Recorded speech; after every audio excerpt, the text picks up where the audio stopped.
I call to order the zoning committee meeting for September 10th, 2018.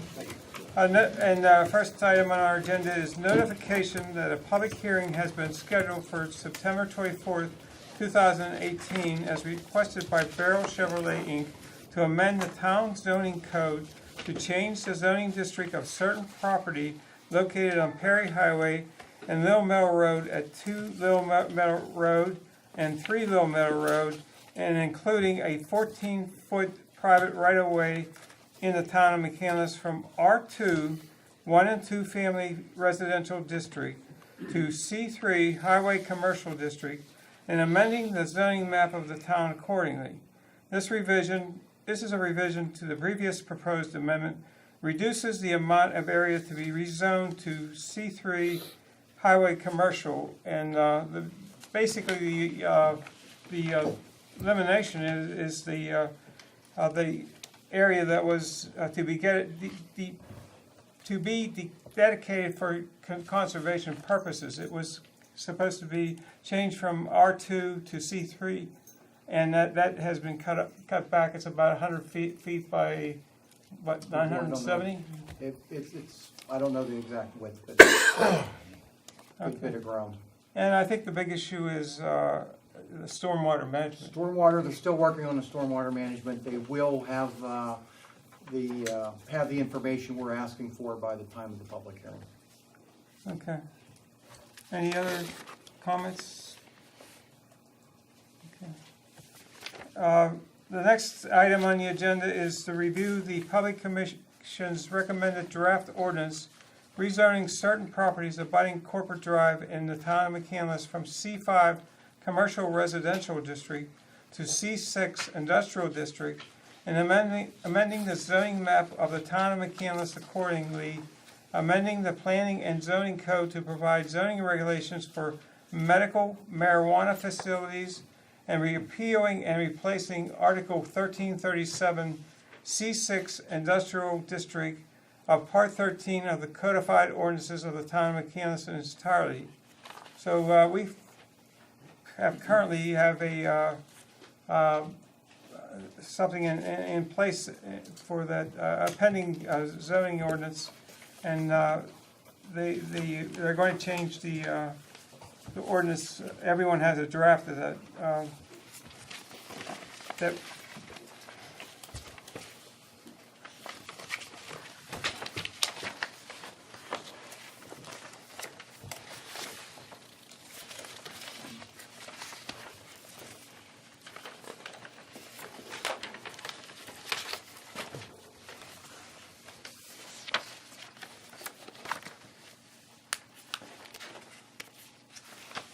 Just toward the end, it's the second to last document, if you're flipping through.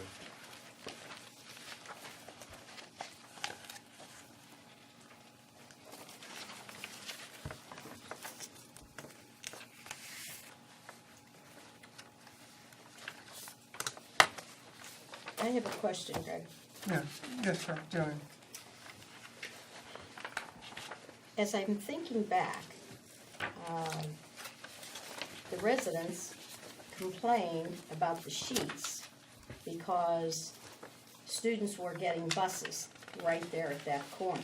Right. Now, what we're talking about, a marijuana dispensary, would be right across the street. So why would they not complain about that if they're complaining about sheets? Well, And there are houses right behind that. yeah, but the reason I felt it could go in an RC, and I'll address your question in a few minutes, but the reason I felt it could best go in an RC was because these things are basically cash deals. They're cash transactions. The federal law doesn't, because the federal law doesn't recognize the lawfulness of these marijuana dispensaries. The credit card companies don't either, and the banks, the national banks don't. So this will be primarily a cash business, and therefore they should be in pretty well transported areas. And that Perry Highway. Well, I understand that, but yeah. what's that have to do with the children? Well, I'm just getting to that. So you would say, if it's not in RC and it's, C3 is included in it also, right? Mhm. So C3 is 131 Montclair. Doesn't it affect the children? That They makes could no put- sense to me. That Well, they makes could, absolutely no sense. they could put a dispensary at 131 Montclair. Well, they can put it all over the place. Right, I don't, Well, what are you saying? You're saying, No. what doesn't make sense? The RC, I- you said the RC district doesn't make sense. Is that, just to help clarify, is that the area you want to carve out? 'Cause that RC I'm district- saying that residents complained because they don't want the sheets there because children are getting a bus there Right. at that corner, right? Yeah. Okay. Well, So- that was one of the reasons. That was one of the reasons. Right, okay, so if the children are still getting the bus at that corner, people are buying marijuana across the street from it.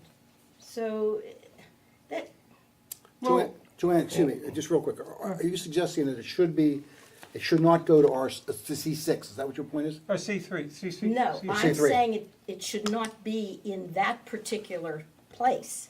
It should not be a permissible use under whatever zoning designation it is. Right, I'm not saying it shouldn't be in ours. What did you just say? RC? RC. I'm saying in that particular place, the one that was brought up right there on 19. Well, currently, under state law, it cannot be because it's within 1,000 foot of a Daycare. daycare, yeah. I It mean, do cannot we be. think Go ahead. school kids are gonna walk into a marijuana dispensary and, Well, they can't with get their in. state They can't ID even and- get in. They don't, right, so, I mean, I'm not sure what the issue is. I think Joanne was saying, the citizens spoke up saying there's an issue with the sheets. Oh, safety. yeah, I mean, we all Why, know. she's saying, so I guess why aren't they speaking up for this? Right, is what that's she's what saying. I'm saying, Carolyn, you're right. So, I mean, Well, it's simple, And they're it not the said- same citizens. So, well, seriously, why would the people in Montclair be complaining about something near Corporate Drive? Okay, my next question is going to be, Yeah, this is- I know it's medical marijuana, but even if they're saying it's medical marijuana, what kind of people is it going to bring to that facility? Because, I would probably think mostly normal, average people. you think, I mean, I would say so, yeah. yeah, it's a, you've legally obtained Liquor, a yeah. permit to purchase. I mean, I wouldn't think anybody any different than who's going to the doctor to get their whatever they're getting. Or a pharmacy. Yeah, or a pharmacy. I personally see no difference in this than a pharmacy, a doctor's office, well, whatever. I mean, well, And keep in mind, I mean, state law requires us essentially to treat this like a pharmacy, like a Right. similar use. And that's, I think that's part of what went into the formulating it into those districts. And if there's a district's zoned a certain way, we can't carve out, even if it doesn't seem to make as much sense in some RC districts or some C3 as it would in other C3 or RCs. If we put it in one, it has to go in all, unless we would rezone a portion of the area. So our hands are tied to an extent there. And just to help further clarify, and Greg had just mentioned it, in the RC district, when we did our study of where they could be located, there is presently not a location in the RC district where this would go because of the 1,000-foot setback from daycares and schools.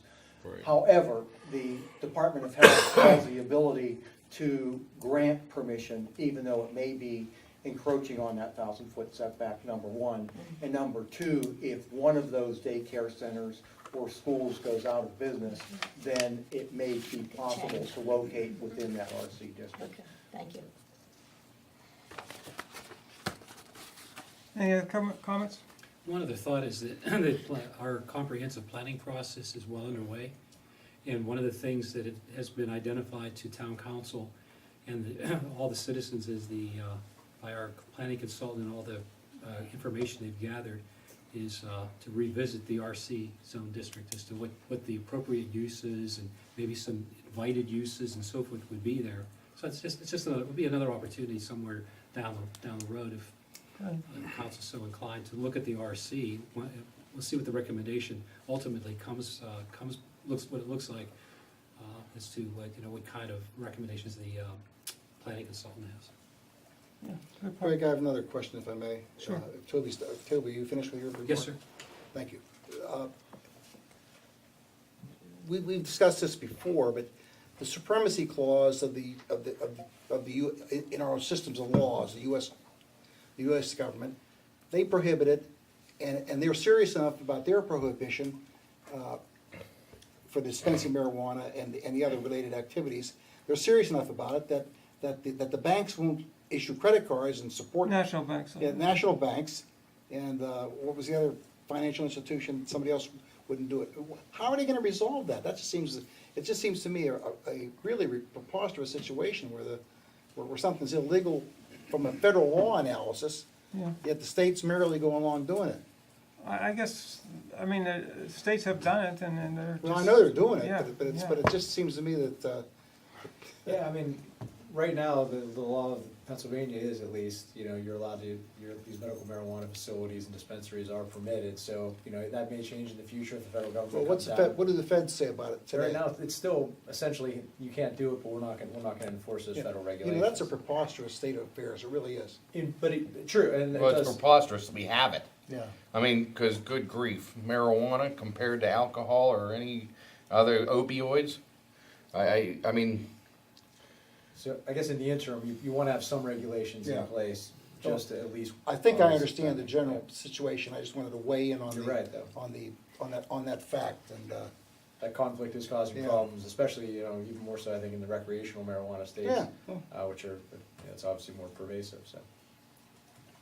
And Bruce and Greg, correct me if I'm wrong, but this is the same, essentially with a couple typos fixed, this is the same ordinance that council approved as the pending ordinance. Right, That yeah. the planning commission is now recommending to approve as the final version. Is that Right, yeah, it went back to planning commission, and then it's coming back to us. With a They've positive approved, they've recommendation. approved, yeah, the positive recommendation, yeah. This is in addition to the marijuana, which seems to be the focus, regulation of medical marijuana seems to be the focus of the ordinance. However, the major change from a zoning perspective is a change of zoning of the C5 district, which is McCandless Corporate Center, to C6.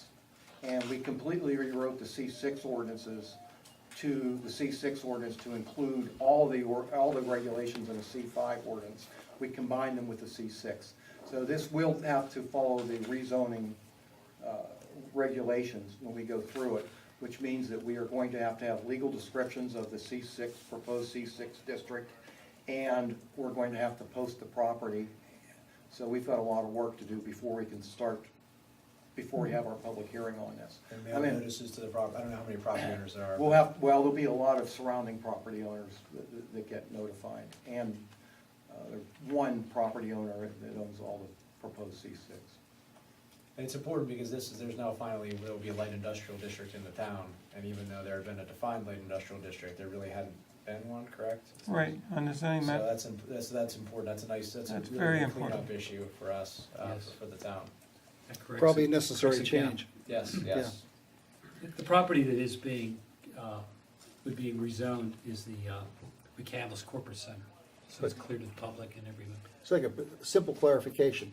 The core effect of this ordinance as proposed and as we adopted as a pending ordinance is simply changing C5 character to C6, right? and adding medical marijuana. Right, well, and Grower processor to the, and also the dispensaries but the dispensaries are not going into C6. okay. And only one C5 area is being changed to C6, not all C5s. But the affected area, was I wrong when I spoke before that the affected area was going to be up around Corporate Drive? Isn't Oh, that- yeah, that's what, yeah, primarily, Didn't yeah. we say across from where TGI Fridays was? Right, Right well, across- not Yeah. across from Where TGI. TGI parties. We're. Oh, right where it yeah, is. Okay, that- I misunderstood that. Corporate it's Drive. the whole, we That whole talked area. about one lot, Right, right. and they were now moving it to everything, correct? to the, Well, everything but if you go down Babcock, that piece to the left. One lot and then, Yeah, the one, If anybody can see it, this The dark dark green. green area. right, That's a, is accepted. Okay. So would it be on both sides of the road then? Where- Both sides both of sides Corporate of Drive. Corporate right. Drive, yeah. Both Be all sides. this lime green. Okay. But it- Now, this will affect other things like, exotic I'm gonna dance have to call clubs, you won't back, it? sorry. No, Okay, cause I thought that was one of the reasons we didn't have an industrial district was, no, we have a location for, oh, we do now? yes. Oh, we've had one for years. We had to. There's a federal case that came out that required every municipality to provide for that. But we had no place that was We affected do, by it. but we, We do now, sorry, we will now. No, we have- you're talking about which subject though? Just make sure I answer your question I thought you were correctly. talking about the. He mentioned exotic dancers. Oh, There's been a provision in the ordinance. Oh, We've had yeah. to have that for years. We've had it since the 90s. but it's not in this district. No. No. It was a non sequitur there, we was giving example some other. I It got it. seemed, I raised an eyebrow at your comment before, Mr. McKim, that it seemed like we were talking at the time about the RC zone district, and only medical marijuana dispensaries would be, under this ordinance, would be allowed there. It's the other medical marijuana uses would be allowed in the C6. Well, it's only the grower processor that are in the. Right, yeah, the academic facility is institutional. Yeah, academic and, what's the other one? Grower processor and dispensaries are the three. Okay. I thought there was four, or did I remember, I think there's three. The names are so long, it almost looks like. yeah. Medical marijuana, man. I think it is just the three. There's only three Okay, definitions. yeah, you're right, Yeah, so the grower processor would be in the C6. C6, yeah. The academic, and Yeah. as other parts of the name, is the I zone, and in the RC zone would be one of the homes, along with C3 and C4. C4 for the dispensaries. Any other questions by council or? Any we- questions? I was just gonna say, so this would move, I mean, assuming council's ready to move forward, I guess what, there would be a vote at the end of the month, to schedule a public hearing and formally. Well, do that. we have to make sure we get all of our data together and get the ordinance formulated. So whatever, and I assume that will be partially you or Gateway. Oh, for the legal descriptions of that, because for the rezoning, yeah, got it. Hopefully, we'll find them all in Ds, and we don't have to do any survey work. I don't think there's enough time to get it advertised for the end of the month. And I was saying, would the vote, For October, would the vote possibly occur October, to if we schedule it at want- the end of the month? If we want to do it in October, that may be difficult doing it in October. I guess I was envisioning a vote at the end of this month, waiting the 45 days, and then it would be more likely a November public hearing. Okay, I see what you're saying. Does that timetable make That sense? makes sense, yeah.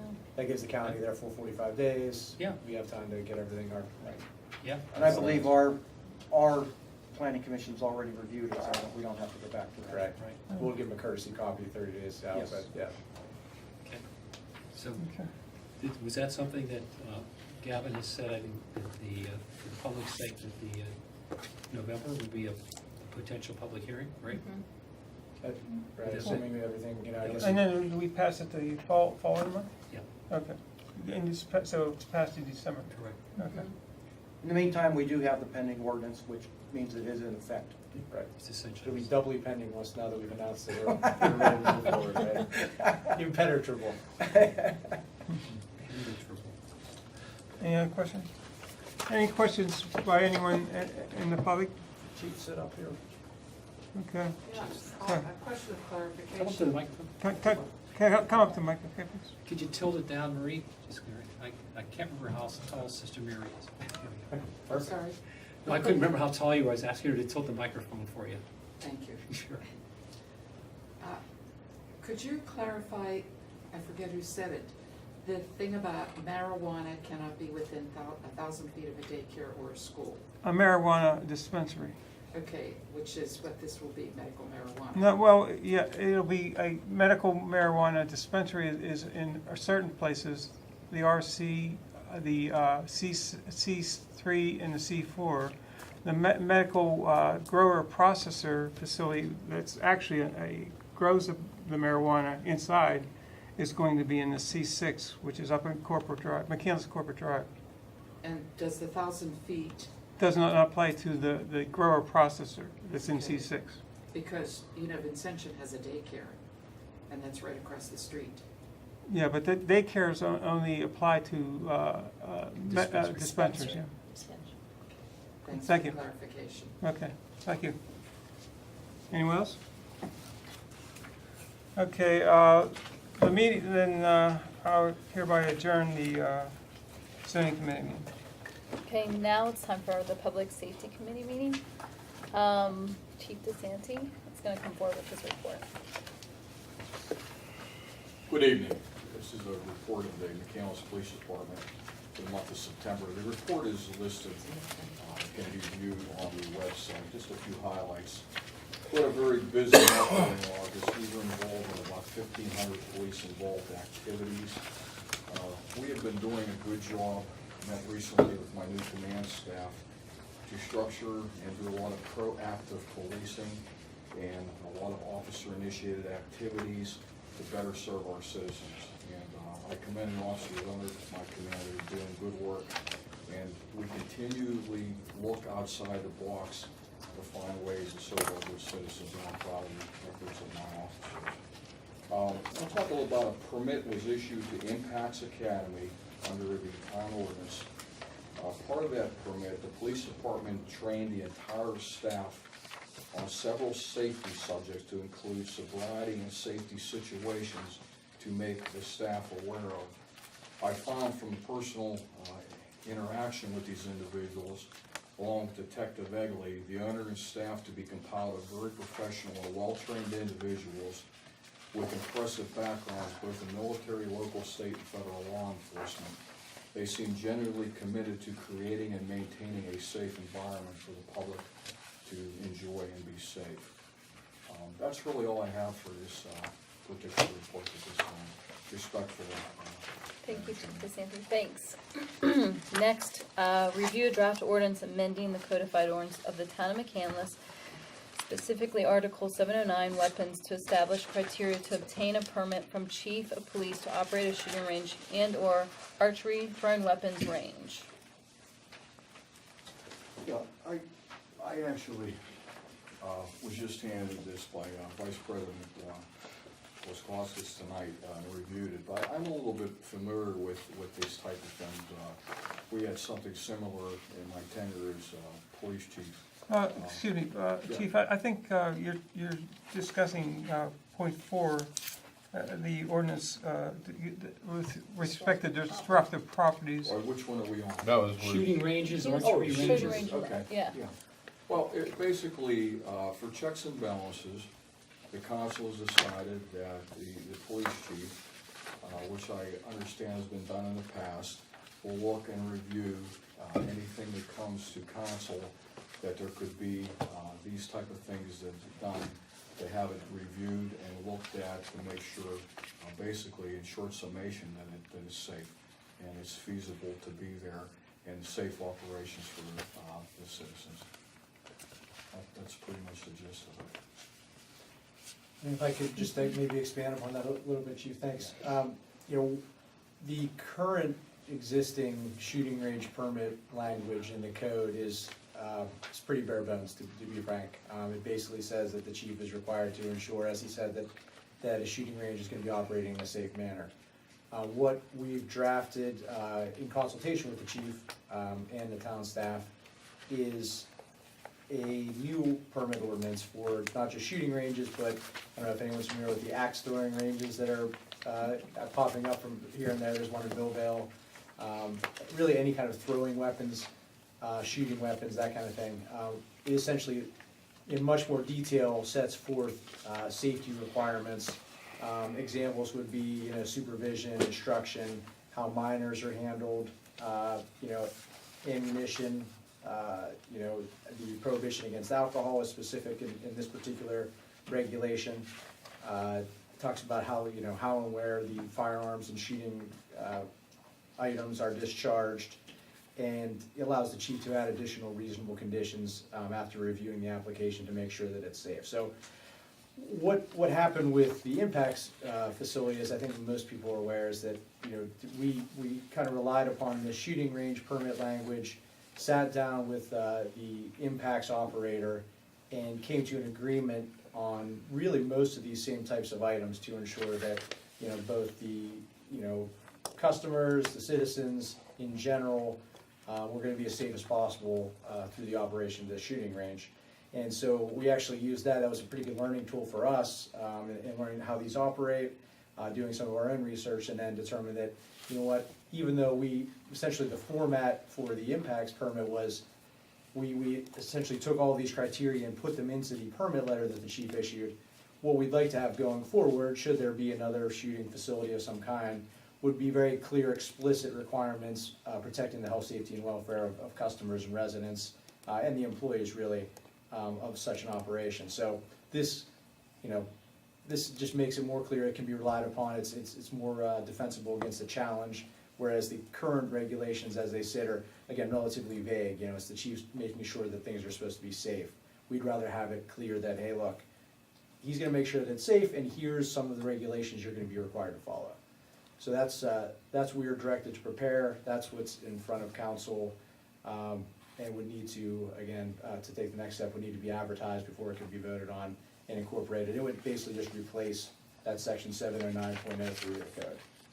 If this had been in place, would impacts be in there? That's what I was gonna ask. They would, yes. This essentially is the same requirements that impacts has to comply with. We may have expanded a few here and there, but yeah, for the most part, it's the same operational requirements that any future shooting range is gonna have to have. It just gives us a more solid base to rely upon requiring them. We were, I don't wanna say lucky, but it was good that we had an applicant acting in good faith with us, who was willing to work with the chief, or work with us, and through his legal counsel, to come up to some mutually agreeable requirements.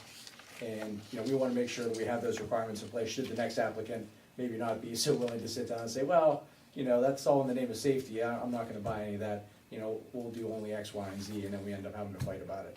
A lot easier to have it very clearly set forth in your code. Hey, look, you wanna operate, these are the terms under which you operate. Council, I have a question. if I may. Sure. There's a provision in here on, I think it's section 1.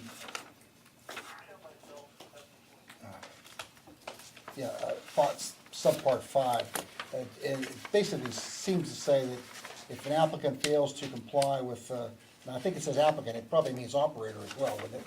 I think we generically refer to whoever files the application as the applicant, so that would be the A operator. continuing operation. If they Right. do something that's fails to comply with conditions set forth, they may revoke the permit. How is that going to be determined? Is there any periodic inspection that's required under this ordinance, or is it just, we would simply wait for someone to make a complaint if that were to occur? Yeah, I mean, we generally, just like any of our other general offense ordinances, I mean, it's usually in response to a complaint or an incident.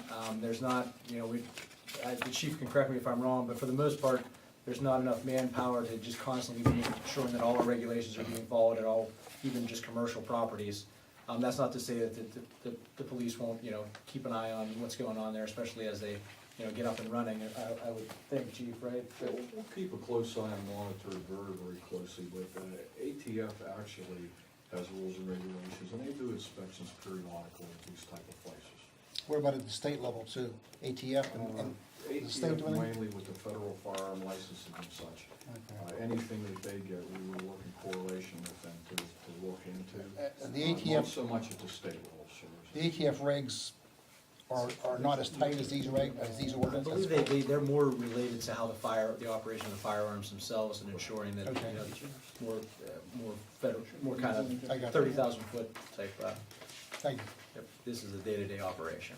Thank you very much, Governor. Sure. So are we saying that if someone has had a few drinks before they go and they do something dumb, that, it's not necessarily noticeable that they've had a few drinks to the people operating the shooting range, that we could revoke the shooting ranges permits for that? I think that's part of the training, I imagine that the chief, and I'll defer to him on this, but we're talking Councilor about Mercer, sobriety. what part of the training was sobriety training? The last thing that they want in any way, shape, or form is anybody to be impaired in any way, shape, or form. Right, whatever that may be. of course. So we educated them now on what to look for, and I was most impressed that most of these people are trained professionals already that have been in backgrounds professionally.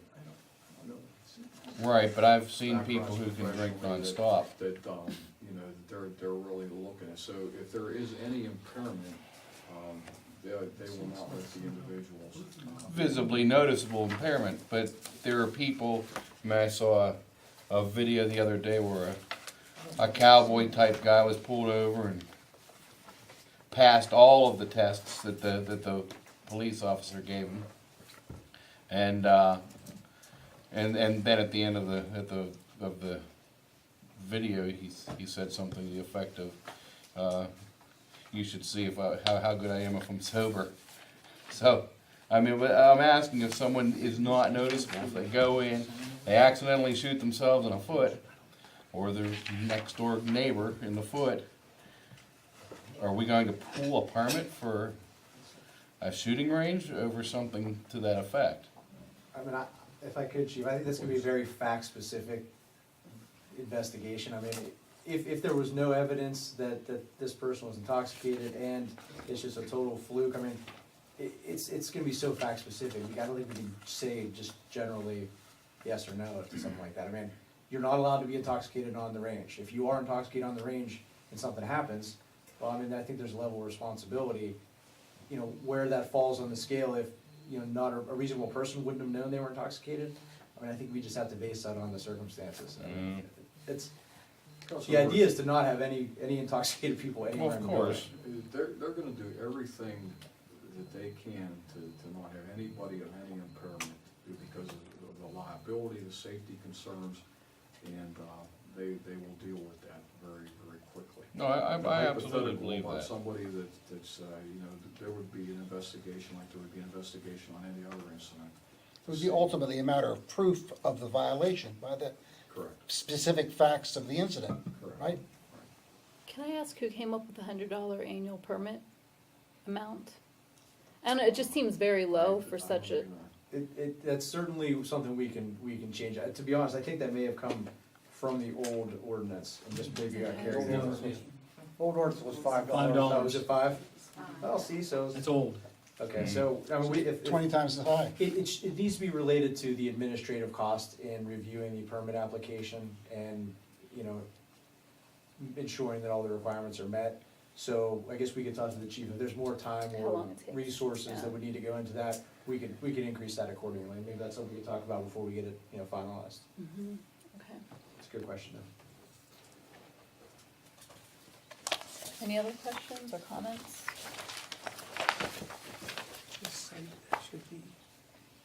Okay, next, discuss the consideration of an ordinance addressing the disruptive properties. Here you go. Go ahead. Yeah, just real quickly, Vice President Squash has presented me with this today, and I am a little bit familiar with it. And this is the first I saw this one particularly today. Yeah, it's Pittsburgh, it's Pittsburgh's ordinance. Yes, so, yeah. I do, so I just think you have to look at it, it's council's decision. I do think that it is probably a good check and balance for landlords that we have that are having people in our community that are being disruptive. I do think that we don't have a lot of that, thank goodness, but this would give credence to being able to evaluate that and give warnings and deal with that when that arrives. That's basically my comments on it. Chief, I have a question on this. Is this, first of all, this is a Pittsburgh, I guess a number of questions. This is directed to you, if I may. Do you know what experience the city of Pittsburgh has had with their ordinance? I think those questions would be better for the solicitor and how they. Okay, I can direct them to him. Well, Rick because Gavin, of how please. are you talking about if they've been legally tested and such and? Yeah, just what's happened. Do they still have it? I Or know they? that many, I'll defer to our solicitor, but I know that many towns do have them in place and they have been enforcing them and using them. But as far as the legality of aspect of it, I would defer to the solicitor. Do you understand my question? I do understand your Please question. answer it. Yes, sir. In late 2008, the city really cracked down on rental, really slumlords is kind of was the running term with it, and they've implemented a couple sets of regulations to try to control kind of bad actor type properties. Obviously, the city has, I think they said 68,000 rental properties at the time. So, you know, it's, and especially the college areas, you know, Oakland, Southside, you know, they were having a lot of problems. So one of the proposals was to create a rental registration ordinance, and that would require an annual permit, inspections, and some other regulations. That was challenged immediately by the Landlords Association, and to this day remains unenforced by the city of Pittsburgh, to my knowledge. It's still on the books, but they don't enforce it. The other thing they did was create this disruptive property, these disruptive property abatement codes. And to my knowledge, and this is anecdotal, I do not believe that they have been vigorously enforced. They're still on the books. They're constantly being modified and have been as recently as May of this year, maybe even June of this year, tweaking the number of incidents and the length of time within which incidents had to occur before something became a disruptive property. When I looked at the city website, and they have some frequently asked questions and a schedule of their hearings, I was mentioning Mr. Wolkowskis earlier today, earlier before the meeting, it does not appear that in 2018 there have been any disruptive hearings by the Disruptive Property Board, which is created under the City of Pittsburgh ordinance. Now, there are ways to do it without creating that administrative level. Some places like the Borough of Wilkinsburg, and I believe Leedsdale Borough have created similar ordinances where it's, you know, 3 strikes within, you know, 12 months, with 180 days, whatever it might be, and then something becomes designated as a disruptive property, and they enforce it that way. I'm not aware of any direct challenges to that type of ordinance. There have been challenges to similar types of ordinances that if they're narrowly tailored enough, they've been upheld. So I think I guess it's a long way of saying, I think if you would carefully enough craft it, I think you could probably put something on the books that would be enforceable. But this ordinance, this disruptive property abatement ordinance creates a summary offense, is that right?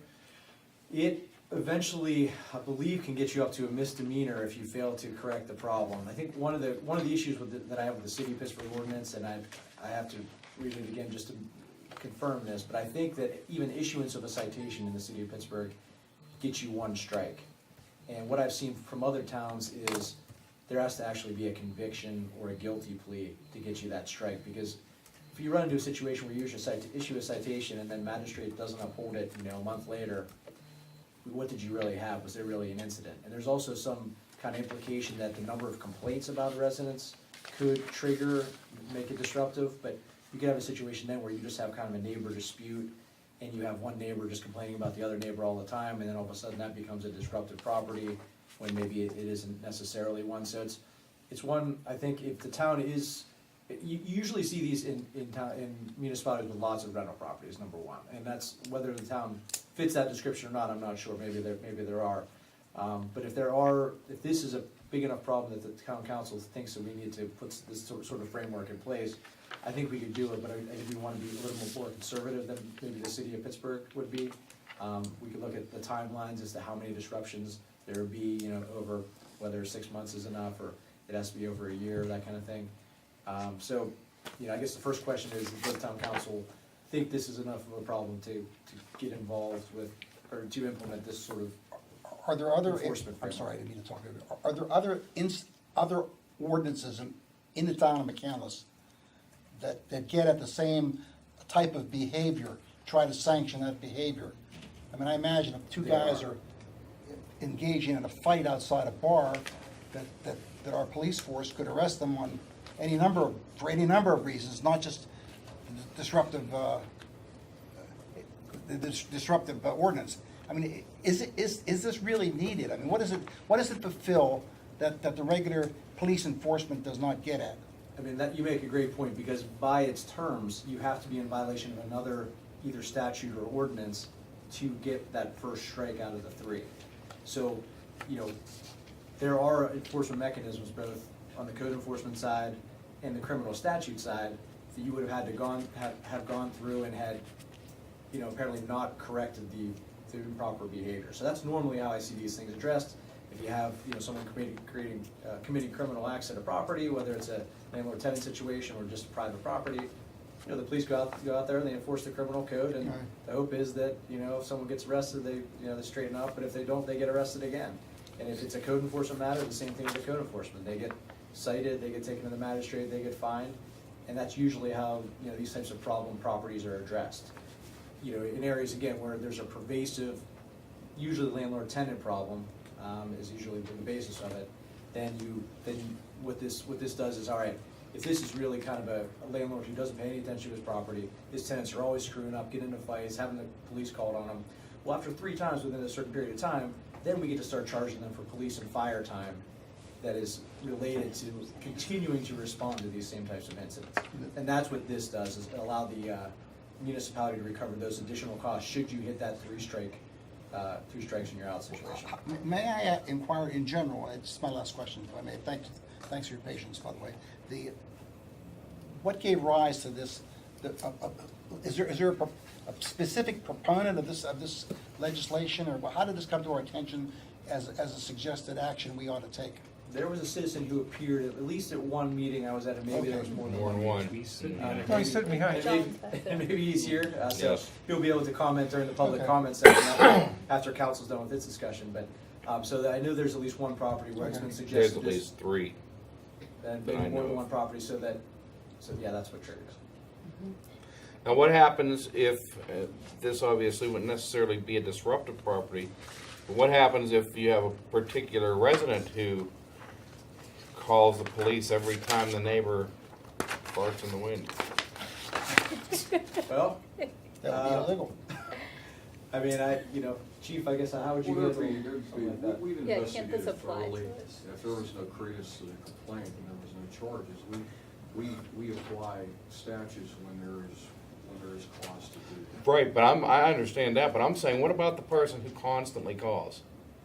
Well, Is there's actually, if you want to get technical, there's a person that's calling without any legitimacy, calling 911 dispatch. There is a statute on it that is an abuse of the 911 system. Right. So if we have, and I have charged it in the past, if you have someone that's calling and complaining and there's no legitimacy to the complaint, they can be charged for violating the 911 system and using it, for their own personal gain when there's no merit to what they're calling.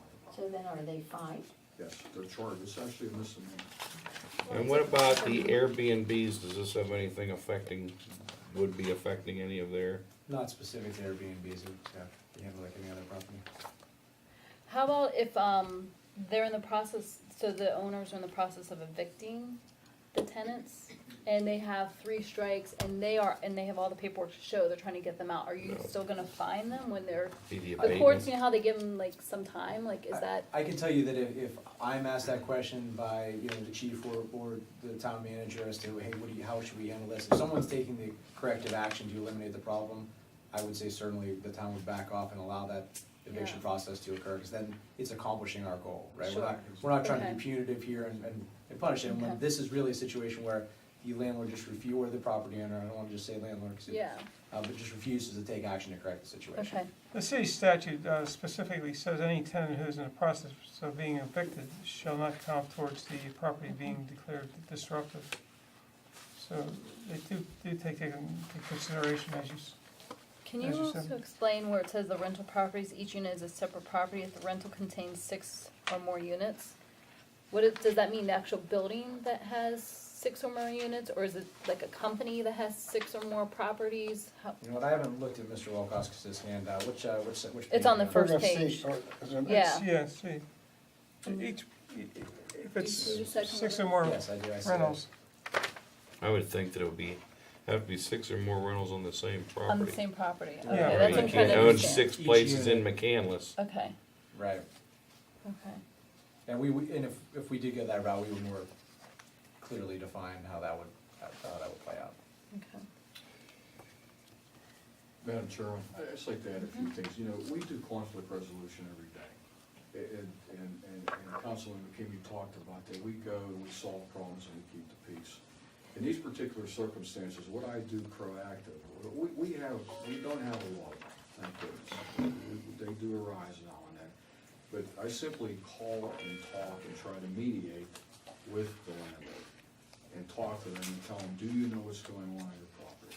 Are are you aware that there's a problem? We've had so many. So the first resolution we try to do, which is whether there's an ordinance in place or not, is that I will reach out to the landlord and tell them, look, this is what's going on in your property, it's concerning to the neighbors. And in this particular situation, that's exactly what I did. And I've done that in the past, and I don't have specific data on it, but it's worked, I would say, over 90% of the time, where we've got somebody's attention and we've been able to resolve it. And the ultimate goal, like you said, whatever way we get there, is to have the neighborhood be peaceful and people be able to be comfortable in their neighborhood. And this would work towards, say, for example, people who can constantly block the driveway with their car or something. Well, I don't know if that would encompass that statute, that would be like a summary, but it's something we could make notifications.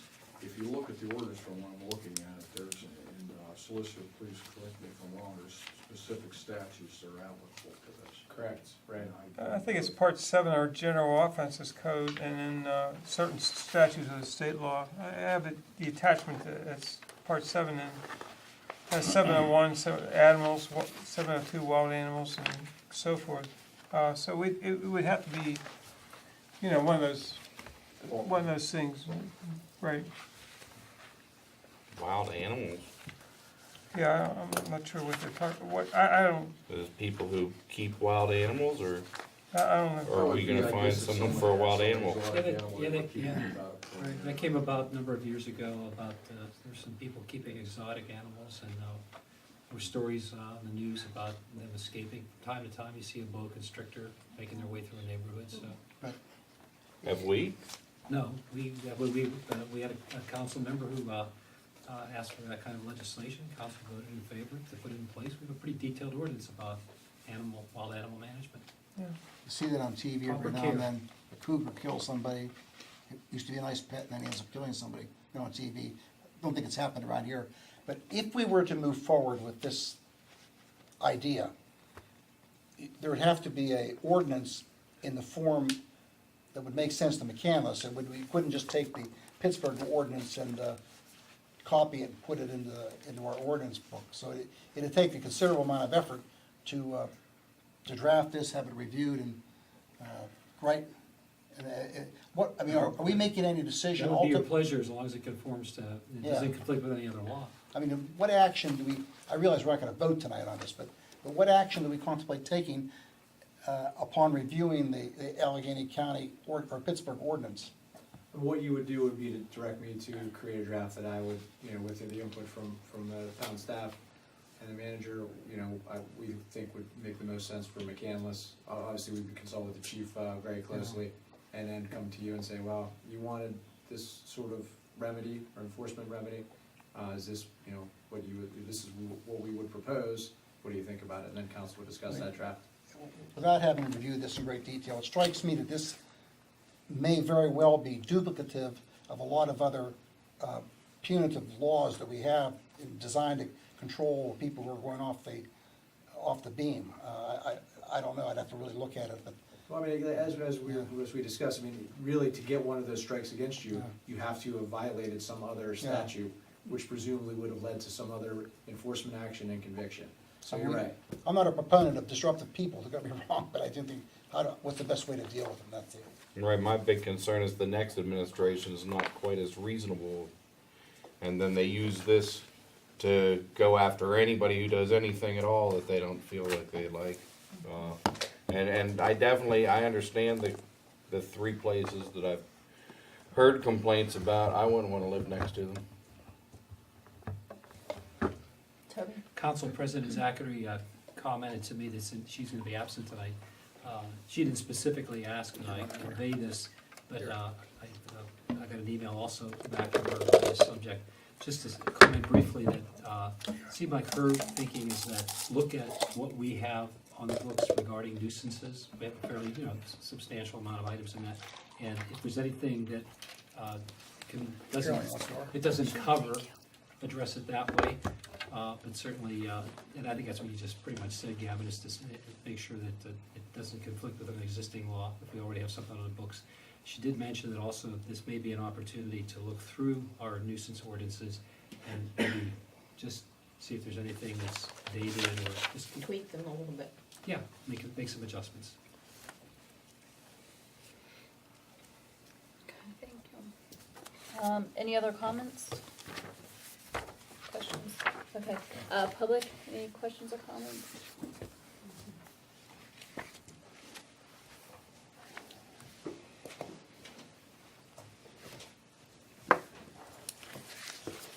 You're on? It doesn't amplify, it just records. It just records for the, Yeah. Just give us your name. John Hinchard. I was at the meeting, last town meeting, and I sent this copy of the Pittsburgh ordinance to everybody on council. And the main reason is, I guess you're aware of some of the properties we're having problems with. One is right across the street from me. And the first thing I wanted to ask was, what's going on there? It's really not a traditional or normal landlord-tenant relationship. It's not a landlord renting to an individual.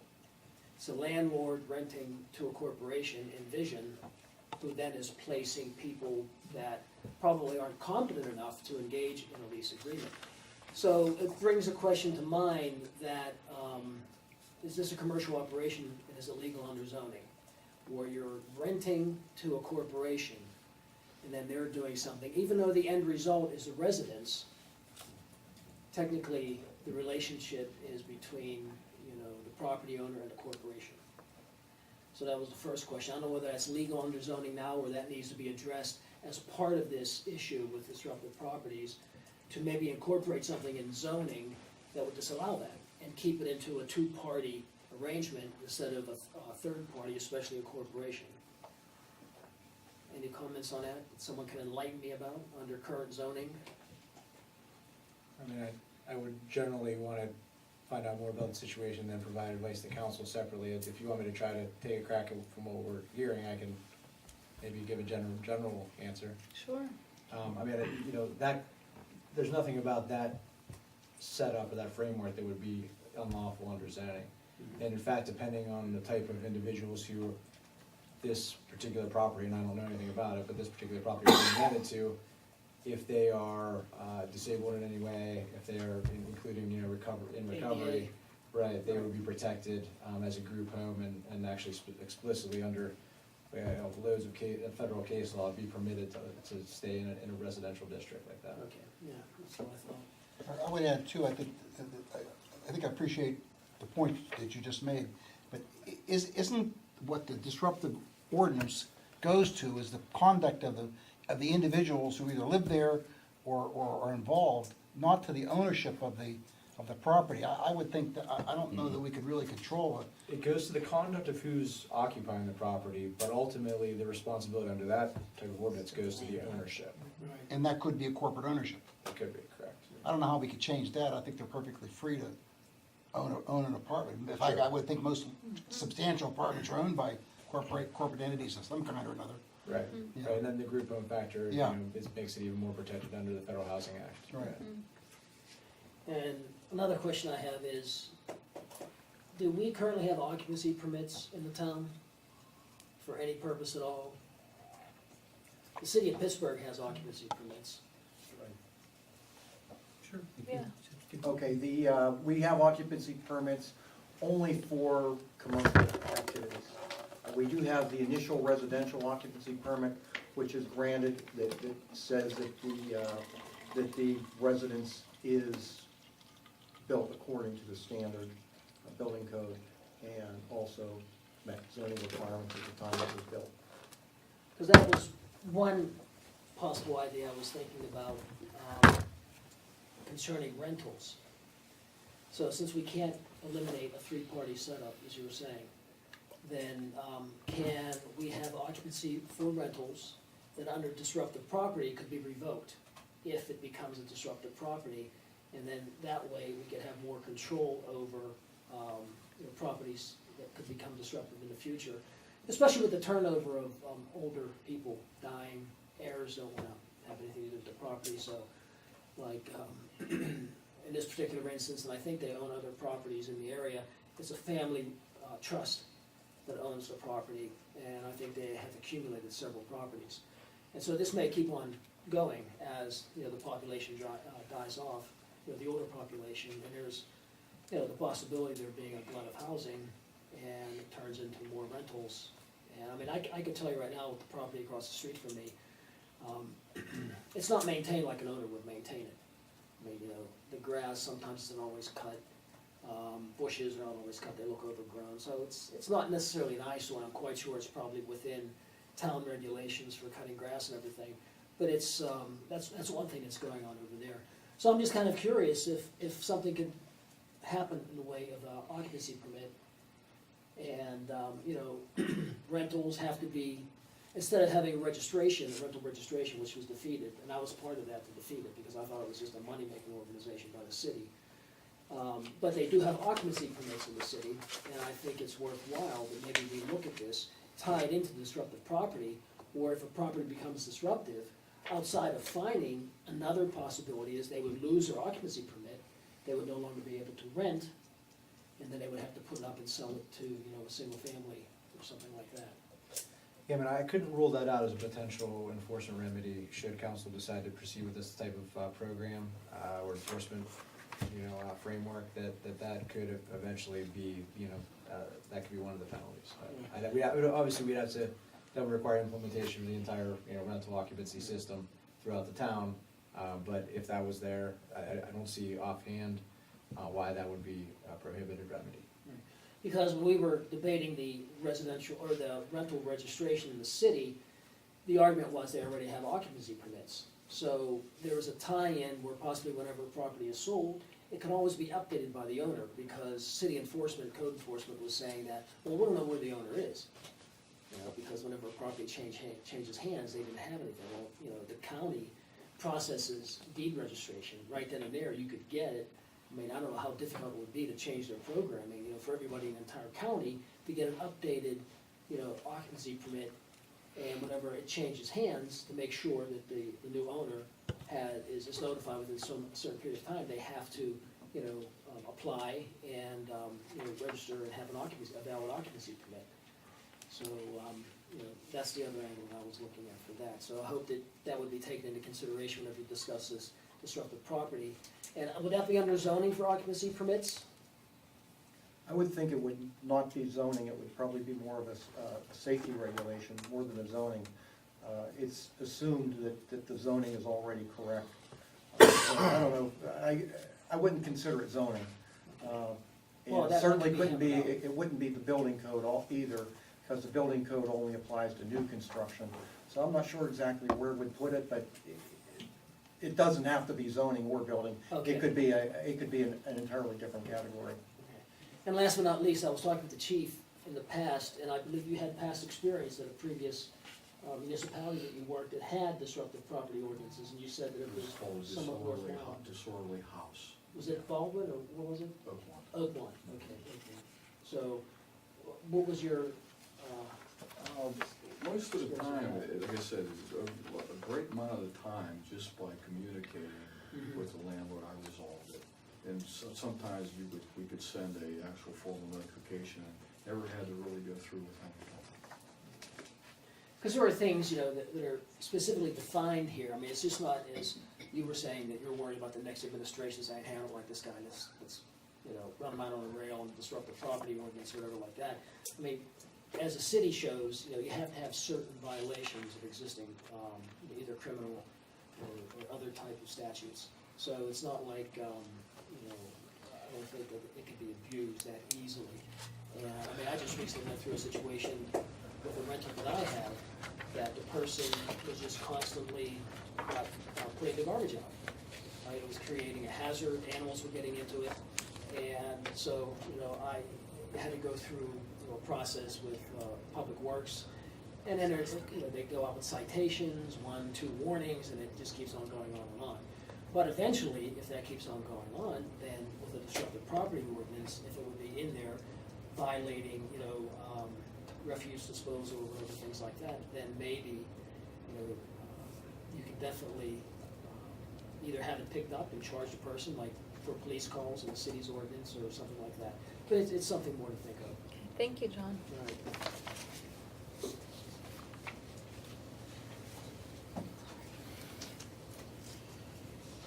Just a comment, I have read Chief DeSantis' letter to Sam Rosenberg outlining all the conditions and requirements imposed upon him with regard to impacts. I believe the date was April and was recently posted on the website. I find that a lot of matters were overlooked.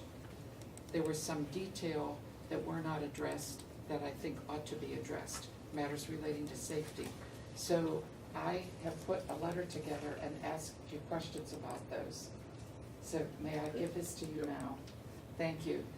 And I feel this is necessary because Sam himself has kind of gone back and forth on certain details relating to safety. And in some cases, he's responded, that isn't settled yet, or we haven't figured that out yet, or we haven't decided that yet. And I think that leaves a lot of things open-ended that would relate to safety. Safety of passersby, safety of churchgoers, safety of kids going to school right across the street. So I offer that for further review and would appreciate some more detail. Thank you.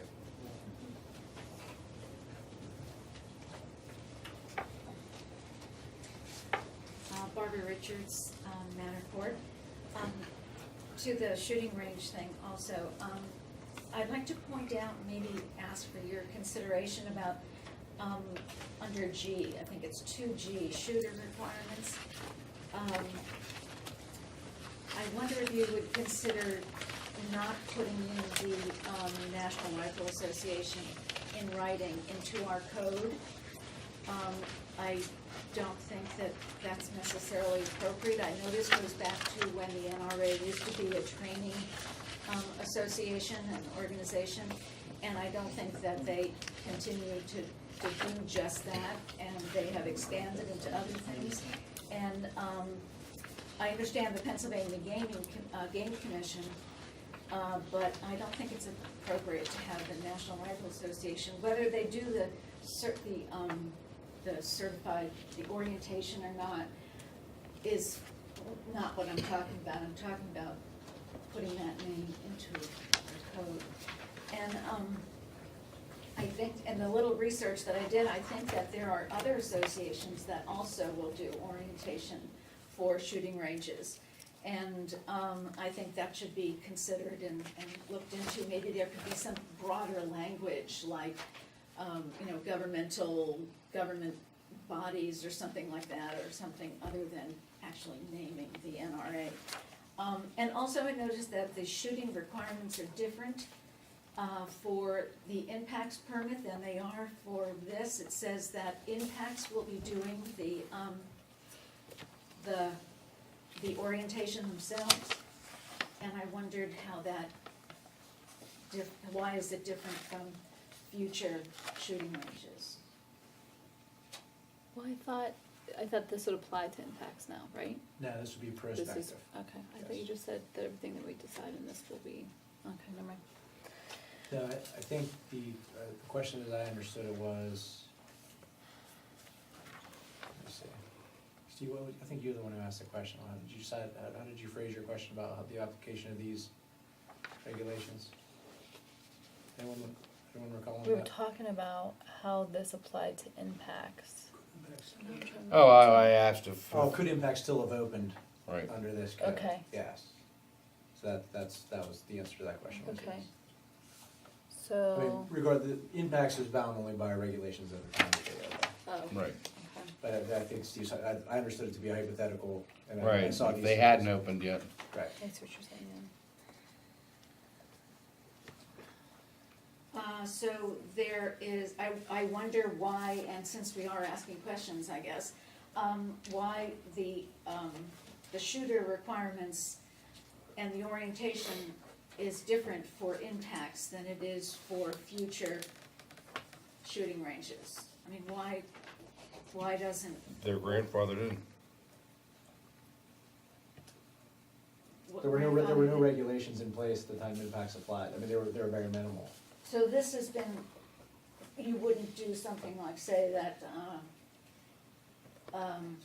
the shooting range would do their own certification, their own, not Can you certification, tell me orientation. what you're referring to, what section? Okay, Subpart G, I think, on the two back. G, shooter requirements versus the one in, the impacts permit. And I don't have that in front of me. You wrote it. Glad to look at it. Chief DeSanti, the letter that you wrote, Yeah. I duplicated it in there. The impacts permit letter. Oh, I have it. It says, shooter requirements, all shooters must complete an impact safety orientation program before they are allowed to discharge firearms on site, which is different than what future, ranges would be required to do. I don't want to I'm misrepresent. not asking you really, I'm asking the council to, and you're I considering guess they're of- just and beefing you're up. considering of this draft Yeah. too. I mean, I would guess just based upon what you said earlier, it's more to make things more clear and, you know, Yeah, we want to, yeah, I guess council going forward, I think, wants to have a kind of an objective statewide regulatory training facility, you know, past these shooters. Okay, okay, and then two A, under use, which, doesn't exist on the, impacts permit. It says indoor shooting ranges are permitted as a conditional use in the whatever zones you choose going forward. When is that going to be put into the code, as it that shooting ranges are an, conditional use? well, wouldn't that be at our next? It's currently, that actually is a separate ordinance, and that's currently under review at the planning commission. It was discussed at the last, and correct me if I'm Right, wrong, yeah, it was no, you're discussed at the last planning commission meeting. It was tabled, so I believe it'll be back on the agenda at the October planning commission meeting. No, it will not be, it'll probably be November or later. Okay, November. So these will, this would not go through until that is set, This is is, that correct? if the zoning district isn't in place by the time the council's ready to adopt this ordinance, we would probably just delete that section, because this is not a zoning ordinance. This does not designate where a shooting range can be or where it cannot be. That sentence you refer to would be an informational sentence only. Would be deleted if there's, because it's not a condition. Right, so it would probably fall into the category of training facilities, under the existing code, because until the other zoning regulations are in place. Okay, and just one quick thing, will the approval of this revision of 709.03, will this does it generate a public hearing? It does not, no, It does not. correct. Are you planning to have a public hearing at all about I mean, this? there'll be the same public comment period that there is for every ordinance. Okay, thank you. Any other questions or comments? Okay, this closes the Public Safety Committee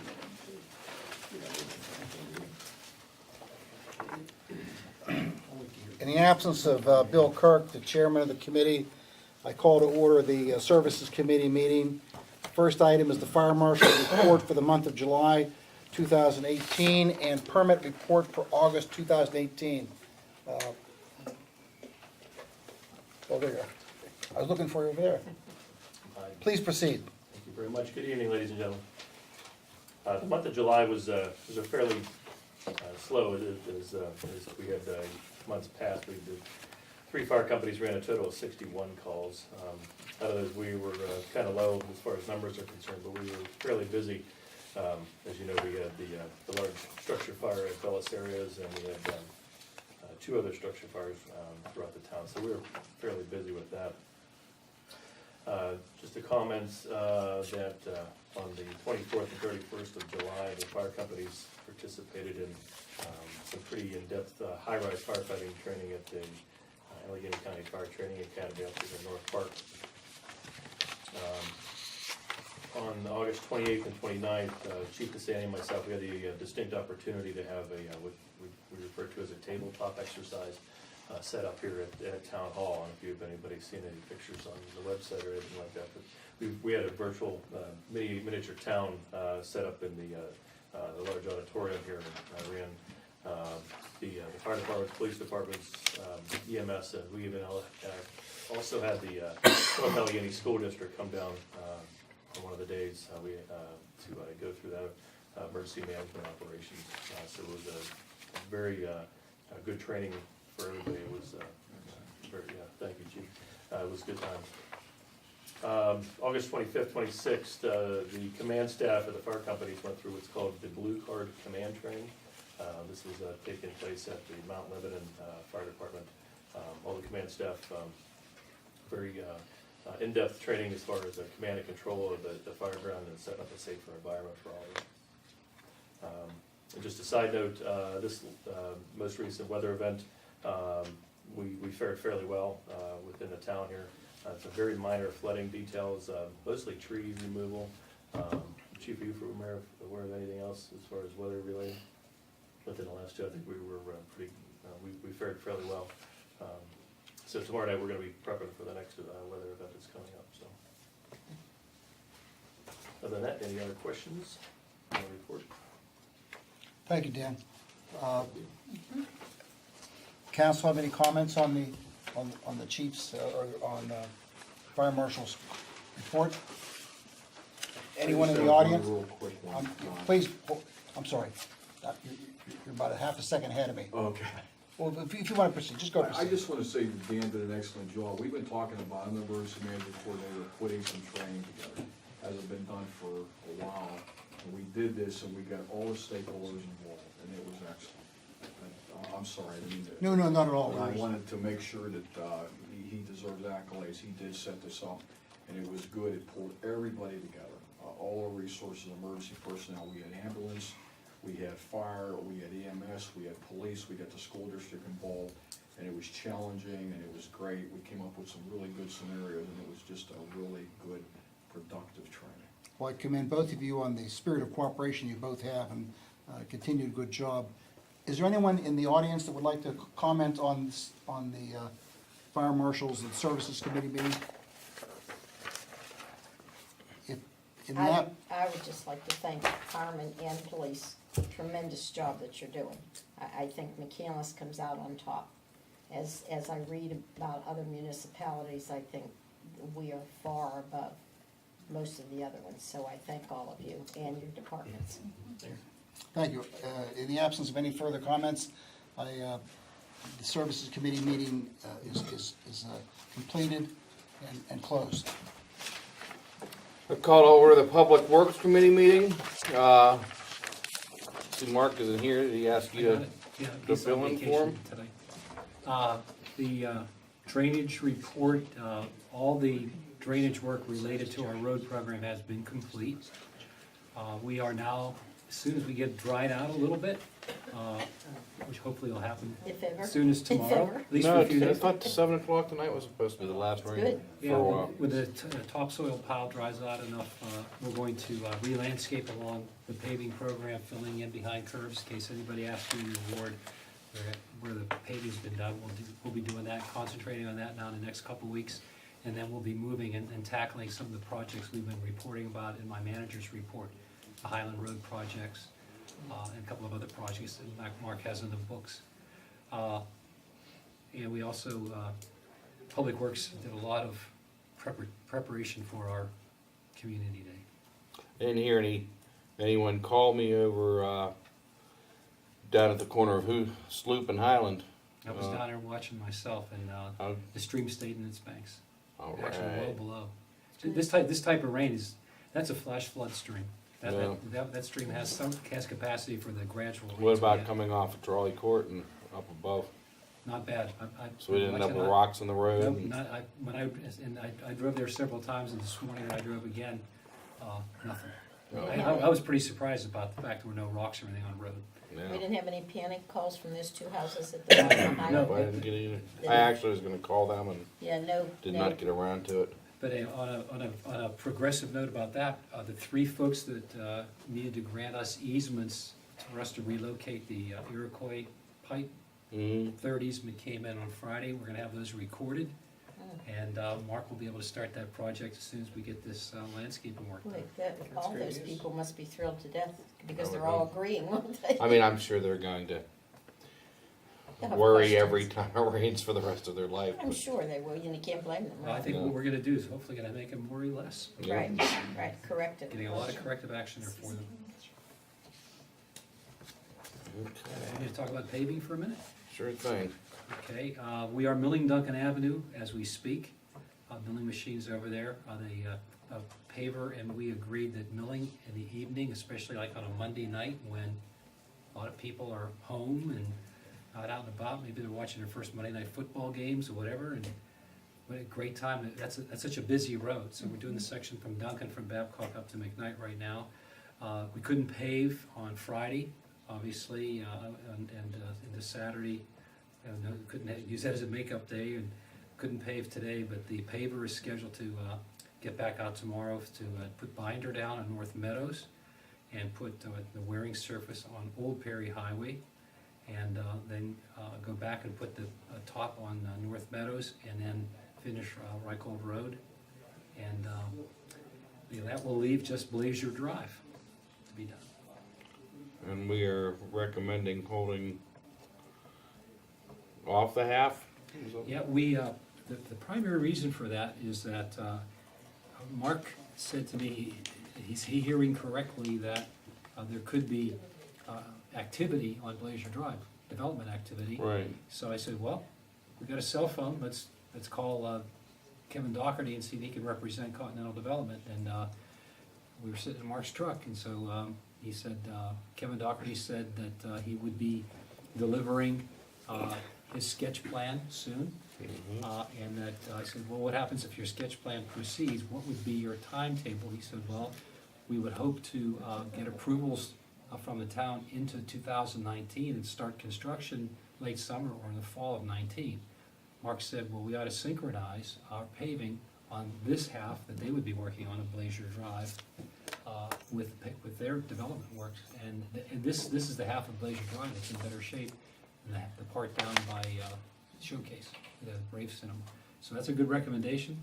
And we don't have to. When I mentioned this to Kim Zachary, and I told her that the funds that we would not spend on Blazier Drive, that we would be able to put in our capital reserve fund for the culverts under Blazier Drive. Yep. Good. Anyone on council have anything to say? Steve, the number two, Number two. the Jet Jack. I'm sorry. I'm sorry. That's the Northwest cog bid. Yeah, report on bid received from Jet Jack with North Hills Council of Governments for cured in place pipelining services. There's some wariness about Jet Jacks. They've met the specs as they are. The specs are a reasonable general set of specifications. This, I think our research is done, and at the managers meeting on Friday, several managers are going to bid or accept the bid of Jet Jack and use them as an alternative. And so we are researching, and Shaler Township tells us that they have found a CoStarz, the state bidding program. They have found a CoStarz bid, so Mark has reached out to them. So for maybe some smaller jobs, we would try Jet Jack. We can award to them. I would suggest maybe I'll talk to our town attorney to put words such as an alternative or as an option. We can award out to the cog, but I think we can use those words if the town attorney thinks it's good for takeoff. And then we'll try to find another source if we have any larger scale pipelining. We did a significant amount of pipelining this year. Mark's philosophy for next year is more on an emergency basis, so that pretty much tells that story. I think we may end up putting it before you for as an alternative. Okay. Anyone? Town council? Any of the two audience members? I'll close the public works committee meeting. I'd like to call to order the Finance and Personnel Committee meeting. Number two is review checklisting number 9, dated August 9th, 2018 through September 5th, 2018, totaling $502,476.55, as submitted to each member of council and posted on the bulletin board and town website.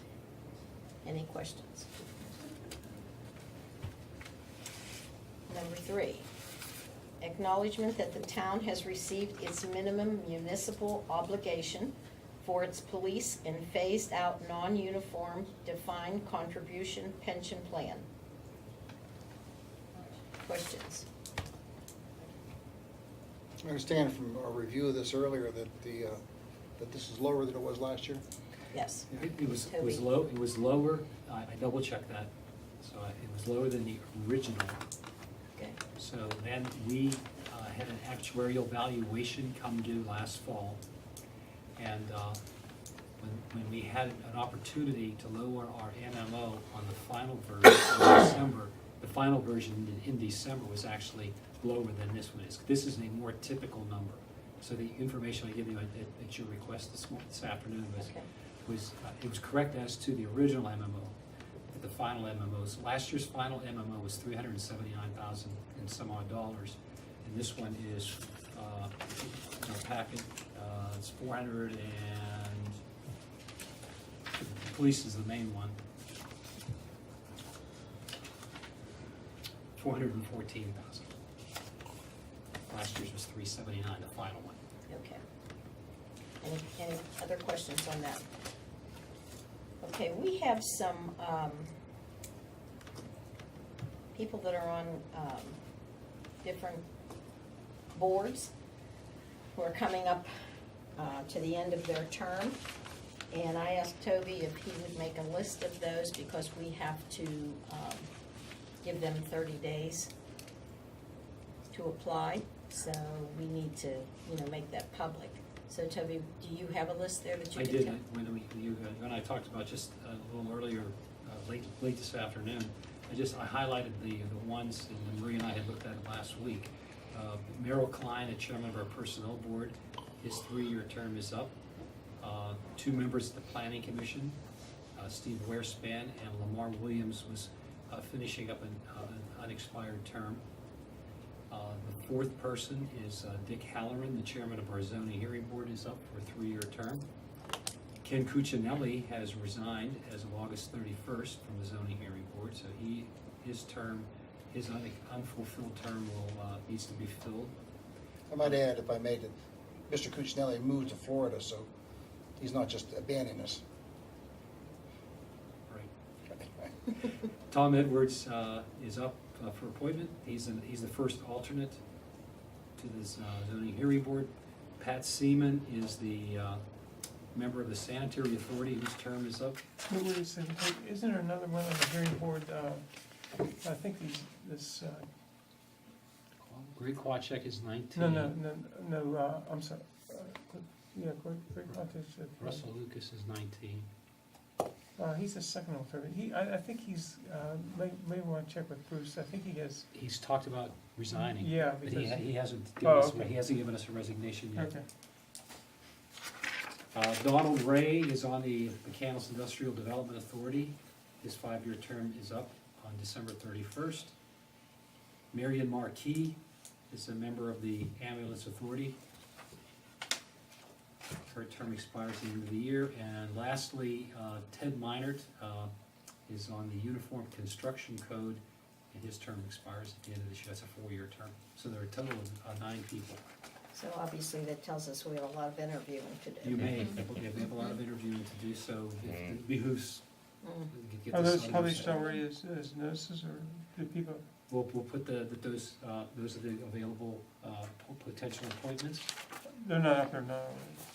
They're not on our website. No, not until I Okay. talked to We talked about Council President Zachary about this also before she left. She said that, yes, please, Okay. we can bring it up as we did. When are we looking at possibly interviewing a few more police officers? I think there might be a subject later on this Thank you evening. for bringing it up. We're gonna bring We it have up in executive We have an executive session. Yeah. Okay. All right, everyone's okay with those people that Toby mentioned? Everyone? What do you mean, are we okay with them? Well, just. To advertise, right? That we can advertise for Well, you. of course, in those positions, absolutely. We'll post that tomorrow. on the Do website. we inquire specifically of those candidates or those individuals, whether they're interested in They will be applying informed, again? Or they will be informed, the And then they policy. can apply or not They apply? will be informed that their term is up and that they can certainly, Sure. they can reapply. understand. And do we look at any past people that? We will. Okay. We will look at anyone who has filed an application under the policy within the last 2 years for any of those boards. They will be included in the interview process. Okay.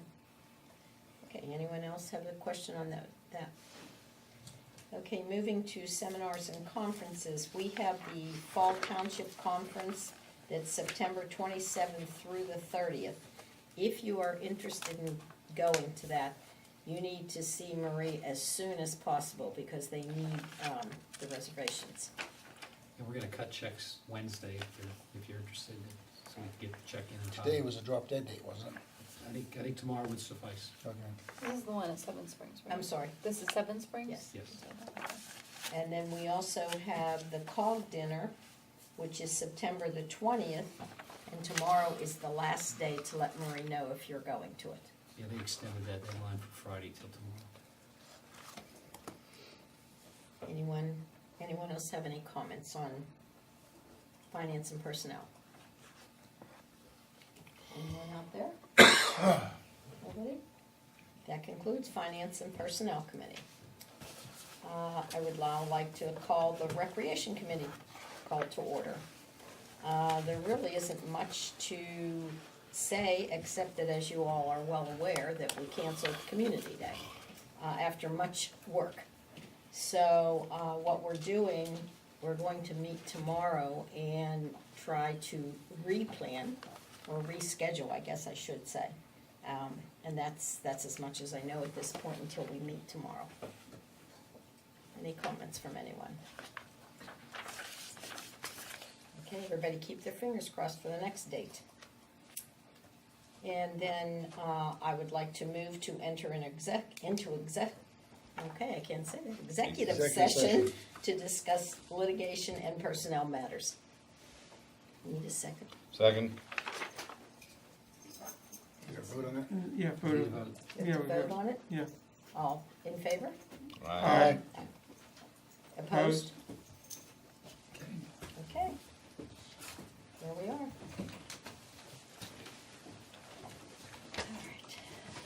What was the vote on that? Did you God vote? bless you. Everyone You voted voted aye. for it? Yeah, you Yeah, I voted. voted for it. I thought I heard you say opposed. I couldn't remember. No, he was, He he said, I was, wanted to do that. Afterwards. she was gonna say opposed, he Yeah, said he opposed.